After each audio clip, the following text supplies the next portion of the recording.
สุดท้ายในออกนี้ไงนี้ยมจอมบาฮานปีพิพกนี้เราเวียง reversible papillitis จมูกนัง symptomatic irreversible papillitis โดยจะออกนี้บันดังให้ทา treatment plan ก็โดยการเพียบบางแต่เล reversible papillitis ให้นัง symptomatic irreversible papillitis คือวิมีแหลกนะเขาคนนี้ដូច្នេះហើយនៅពេលដែលយើងធ្វើ diagnosis ធ្វើរោគវិនិច្ឆ័យអត់បានត្រឹមត្រូវវានឹងធ្វើឲ្យមានផលប៉ះពាល់ទៅលើ treatment របស់យើងដែរមានន័យថាតើយើងធ្វើ diagnosis ខុស treatment របស់យើងក៏ខុសដែរអញ្ចឹងដើម្បីឲ្យការព្យាបាលរបស់យើងមានប្រសិទ្ធភាពយើងចាំបាច់ត្រូវតែធ្វើ diagnosis ធ្វើរោគវិនិច្ឆ័យឲ្យបានត្រឹមត្រូវจะต้องទៅជាមួយនឹង reversible papillitis គឺការព្យាបាលរបស់យើងគឺយើងអាចធ្វើ direct pulse capping ឬក៏ indirect pulse capping ឬក៏ pulpotomy នឹងអាចធ្វើជា partial ឬក៏ complete pulpotomy ដែលវាខុសពី symptomatic irreversible papillitis ដែលយើងភាគច្រើនគឺត្រូវធ្វើ root canal treatment តែម្ដងអញ្ចឹងតើយើងត្រូវធ្វើដូចដើម្បីឲ្យបែងចែកឲ្យច្បាស់ឲ្យដាច់រវាង reversible papillitis ហើយនិង symptomatic irreversible papillitis អញ្ចឹងជាធម្មតានៅពេលដែលអ្នកជំងឺមកឈឺមិនប្រកាសថាឲ្យតែអ្នកជំងឺមកឈឺយើងត្រូវតែព្យាបាលរំលើថ្មិញទាំងអស់ទេពីព្រោះការឈឺចាប់ខ្លះវាអាចបណ្ដាលមកពី reversible papillitis ដែលយើងមិនចាំបាច់ទៅធ្វើការព្យាបាលរំលោភធ្មេញអញ្ចឹង reversible papillitis ហ្នឹងទី1គឺអ្នកជំងឺឈឺនៅពេលដែលគាត់ញ៉ាំទឹកក្តៅឬក៏ទឹកត្រជាក់ឬក៏ចំណីអាហារចូលទៅក្នុង cavity ចូលទៅក្នុងធ្មេញដែលគាត់ពុកទៅធ្វើឲ្យគាត់ឈឺចាប់ប៉ុន្តែការឈឺចាប់ហ្នឹងគឺវាមិនមានលក្ខណៈជា lingering pain ទេមានន័យថា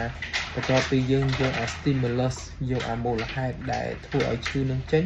អ្នកជំងឺនឹងបាត់ឈឺទៅវិញនៅក្នុងរយៈពេលប្រមាណវិនាទីក្រោយអញ្ចឹងវា reversible papillitis នេះគឺវាមិនអាចឈឺដោយឯងទេមានន័យថាมันអាចឈឺដោយឯងសុកឈឺគេហៅថា spontaneous pain ទេវាចាំបាច់ត្រូវការ stimulus តើតើមាន stimulus បានវាឈឺហើយការឈឺចាប់ហ្នឹងវានឹងបាត់ទៅវិញក្នុងរយៈពេលប្រហែលវិនាទីក្រោយនៅពេលដែលយើងយកអា stimulus ហ្នឹងចេញមានន័យថានៅពេលដែលយើងញ៉ាំទឹកត្រជាក់ទៅអ្នកជំងឺឈឺទៅអញ្ចឹងប្រហែលយើងលេបទឹកត្រជាក់ហ្នឹងទៅអស់ប្រហែលវិនាទីក្រោយវានឹងបាត់ឈឺទៅវិញនេះគឺជាលក្ខណៈនៃការឈឺចាប់ដោយសារតែ reversible papillitisដោយឡែក symptomatic irreversible papillitis គឺជាការឈឺចាប់ដែលភាគច្រើនវាខុសពី reversible papillitis ដោយសារតែវាសុកឈឺទោះបីជាអត់មាន stimulus ក៏វាឈឺដែរប៉ុន្តែនៅពេលដែលមាន stimulus គឺវាឈឺទោះបីតែយើងយក stimulus ចេញក៏ដោយយកចំណីអាហារចូលទៅក្នុងដៅធ្មេញហ្នឹងចេញអស់ក៏ដោយក៏អ្នកជំងឺនៅតែបន្តការឈឺចាប់រហូតដល់នាទីរហូតដល់ម៉ោងអញ្ចឹងនេះគេហៅថាជាសញ្ញាមួយដែលបង្ហាញថាវាជា symptomatic irreversible papillitis អញ្ចឹងលក្ខណៈផ្សេងទៀតនៃ symptomatic irreversible papillitis យើងនឹងសង្កេតឃើញថាវាមានដូចជា spontaneous pain ដែលខ្ញុំបាននិយាយមកអញ្ចឹងឈឺដែលឯងទោះបីយើងយក stimulus ចេញ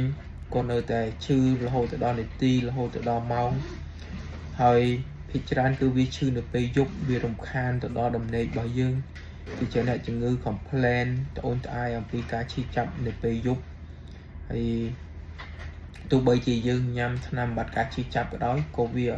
មិនមានឥទ្ធិពលល្អទៅដោះស្រាយការឈឺចាប់នឹងដែរបានន័យថាការឈឺចាប់គាត់ថាវាធូរមកផ្លែតហ្នឹងទៅវាឈឺមកវិញហើយការឈឺចាប់ symptomatic irreversible papillitis នេះគឺវាអាចឈឺជាលក្ខណៈរាលដាលមានន័យថាអ្នកជំងឺពិបាកក្នុងការកំណត់ថាឈឺធ្មេញណាមួយណាឲ្យច្បាស់ chẳng miên lại cả nạ tha để chừng ngư mò còn tụ mô quạt chư mà chừng phiên mục được có về refer pen với chư mà đó nè với chư mà đó lấy chẳng tới môi viên tiết ở phép khóc nè đầu viên reversible hay nâng symptomatic irreversible paitis cứ được về đại nè chừng ngư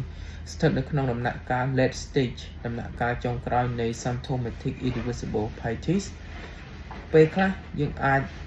cú mìnhยังtới chữ rồi con này chẳng ngư nhằm trong mìnhยังtới chữ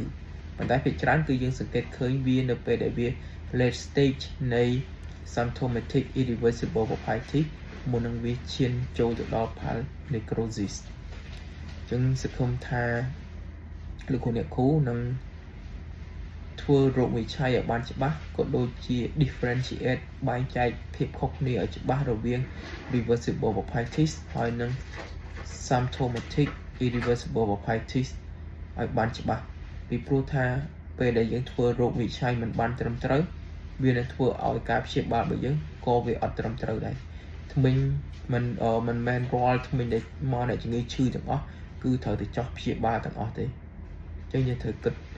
thời kịch từ lơ ca để xaនៅ vitality របស់ pal របស់យើងជាជាងការយកទៅសាយបដូរពីព្រោះថានៅពេលដែលយើងធ្វើការព្យាបាលវាអាចនឹងមានហានិភ័យកើតឡើងច្រើនវាអាចនឹងធ្វើឲ្យមាន leg formation វាអាចធ្វើឲ្យមាន false separation ពេលខ្លះរលឬថ្មិញអត់ឃើញអញ្ចឹងការព្យាបាលរលឬថ្មិញមិនមែនងាយស្រួលទេអញ្ចឹងករណីខ្លះនៅពេលដែល open apex ឬវាអត់ទាន់ដុស complete គឺតែពិបាកនៅក្នុងការព្យាបាលទៀតអញ្ចឹងvital pal therapy វាគឺជាជំរើសដ៏ល្អមួយសម្រាប់យើងអូខេថ្ងៃនេះខ្ញុំមានតែប៉ុណ្្នឹងទេអរគុណច្រើន